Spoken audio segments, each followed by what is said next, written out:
The first 10 goalies drafted in the 2008 NHL entry draft have had careers to date like so.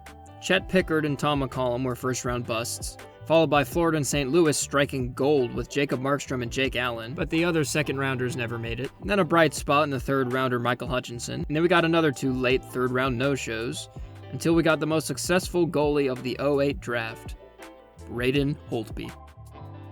He jumped to the NHL farm system after just 1 year in the minors, before cracking the big leagues the next year in 2010-11, where he would earn 14 starts and put up near league best numbers. He continued his unprecedented rise through the ranks by being named the starter in the 2012 playoffs, and as the sky is blue, he was very good. Having clearly earned the starter's role, his first season at the helm was just as successful as you would expect, before slumping in 2013-14 as the whole team suffered under coach Adam Oates. But 2014-15 saw Holtby again perform outstandingly well in what is undoubtedly the season he was the most valuable to his team, starting 72 games and facing over 2,000 shots in over 4,000 minutes. In 2015-16, Holtby again decided that allowing goals was for chumps, so he won the Vezina Trophy as the league's best goalie. In no small part, this was due to the fact that there was a stretch of 24 games where he didn't lose in regulation once. The next season was basically Holtby just going mad with power. But when the playoffs rolled around, the bottom dropped out. Holtby put up what were by far his career worsts to that point, and the Caps were out in the second round again. But holding off on the rest of his career for now, let's take a second to appreciate this first half-decade with Holtby minding the net. Stellar, absolutely stellar. And from 2015 to 17 alone, he had 36.09 5v5 goals saved above average, third in the league behind Carey Price and Devin Dubnyk. Okay. Even so, his 3,993 saves in that time were the most of any goalie except Tuukka Rask. Holtby was absolutely knocking it out of the park in his NHL career. And then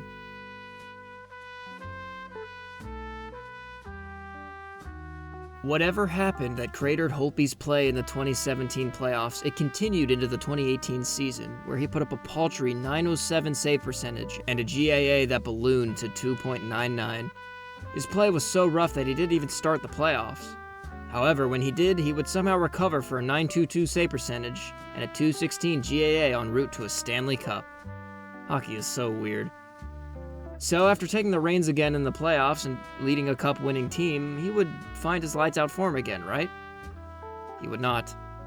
He would average only an even lower .905 save percentage and a GAA of just under 3 to close out his Capitals tenure. In his final 2 postseasons, he would put up career-worst GAA and save percentage consecutively, and his final game in a Caps sweater was utterly without fanfare as he posted an .857 save percentage, and the Capitals got shut out 4-0 in front of an empty arena. He wouldn't appear in another playoff game. Hitting free agency in 2020, Holtby was signed to a short 2-year deal by the Canucks to be a veteran presence in tandem with Thatcher Demko. The Canucks were awful and so was he, putting up career-worst numbers by a mile, despite his counterpart actually doing decently well. It was such a dismal season that the Canucks bought out Holtby after that first season of his contract, and he signed with the Stars as a backup, starting 22 games and seeing a modest resurgence, but still, nowhere near where he was before. Holtby announced that he would not play the next season for injury reasons, and it appears that his career is over as quickly and astonishingly as it had begun. So, what kind of legacy does Holtby leave?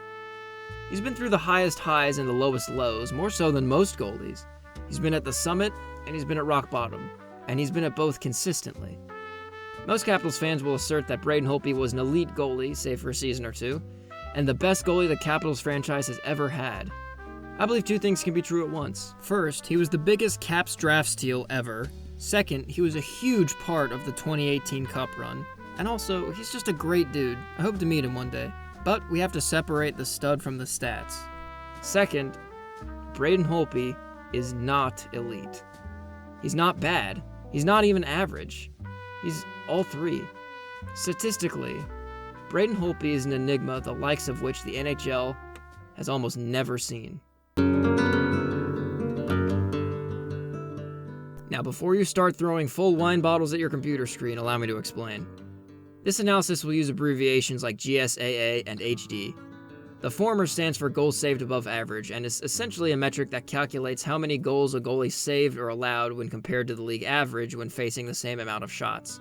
HD stands for high danger and refers to shots taken on the goalie really close to the net. Goalies aren't always expected to stop these since it's far easier to score here than anywhere else, but the better a goalie's numbers on HD chances are, the better they are as a last line of defense, which a goalie technically is. I bring up these metrics because I think they give one bit of insight into a goaltender's performance that ordinary goals allowed average and save percentage don't. Context. These metrics look at how a goalie did compared to how other goalies would have done on average in his spot. In other words, in a game or a season or in the playoffs or whatever, this statistic most clearly shows how good a goalie is because it grants the context of league-wide goalie performances compared to his. Anyway, to the analysis. I think fair judgment of Braden Holtby is clouded by his Stanley Cup win, his geniality with Caps fans, and his unprecedented rise to starterdom.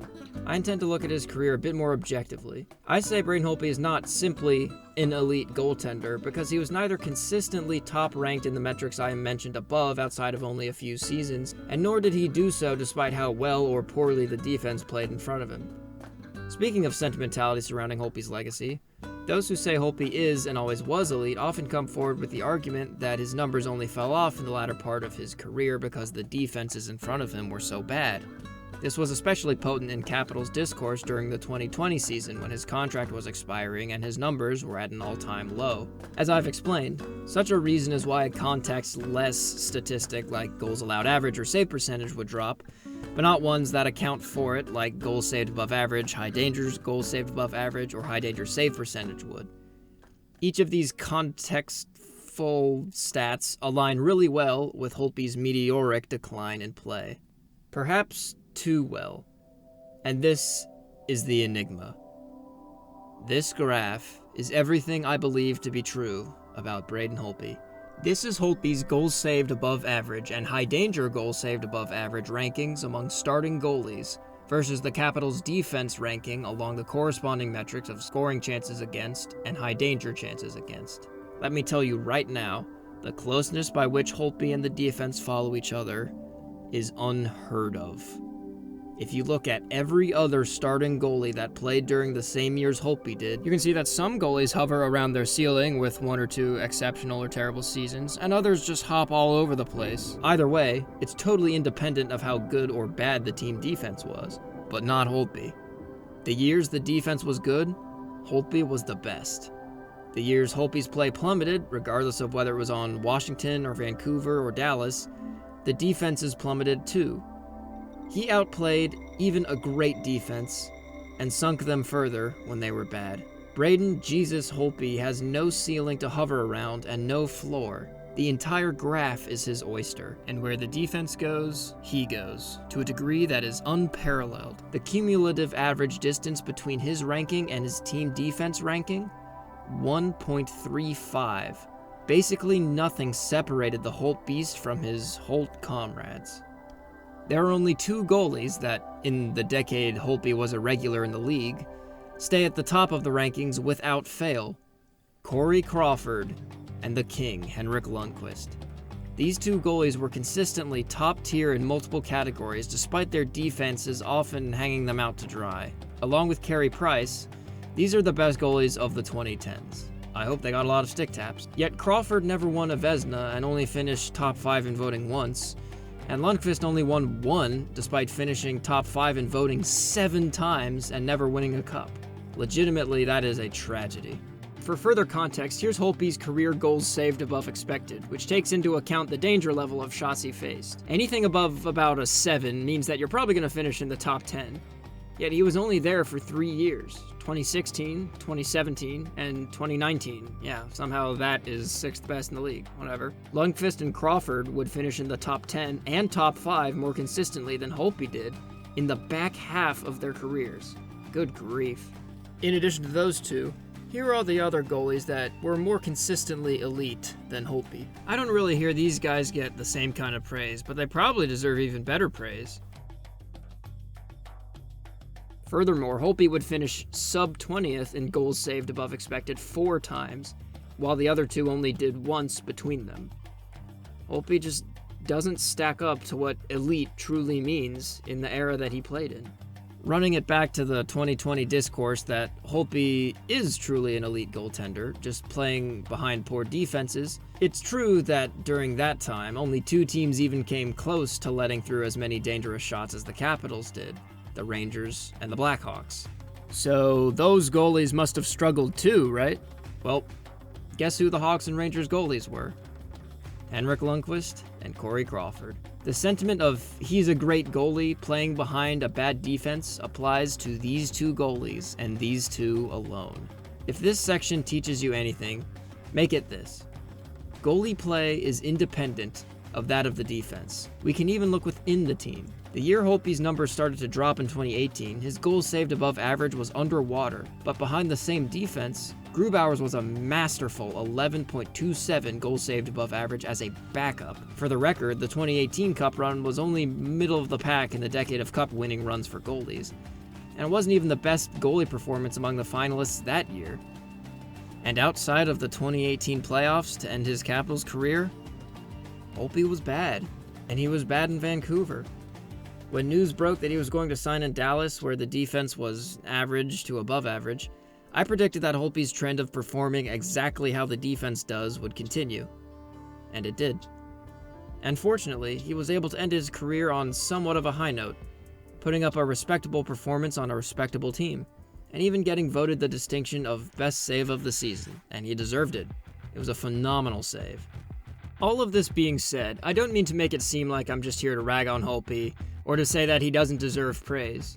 That section was long because it was defending a minority opinion. Holtby had a successful career in every category that counts. A Vezina win, All-Star games, MVP votes, a Stanley Cup, a decade in the league. He should be an inspiration for all goalies. That it's never too early to rise to the top, and it's never too late to find your game again. In an era of unprecedented goaltender ability, Holtby was still above them all. You can't say enough about what Holtby did in his peak, and heck, even before his peak, to play so well and establish himself as a starter so quickly out of the draft, and being picked in the 4th round, it's truly astonishing.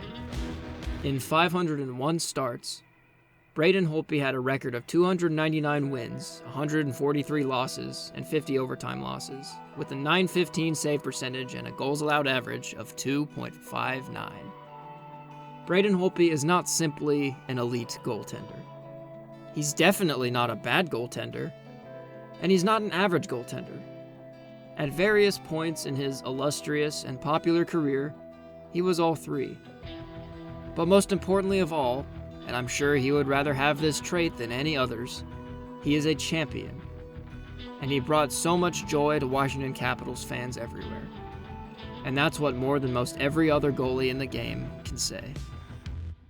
Dead tired, backside look, oh! Got his man, breakaway chance, Sagan to the backhand, diving save by Holtby. Sagan, stopped by Holtby. Kapanen at speed, Marlowe, incredible stop Holtby. Another chance, he backs that one. Been forced to make thus far. A shot right in on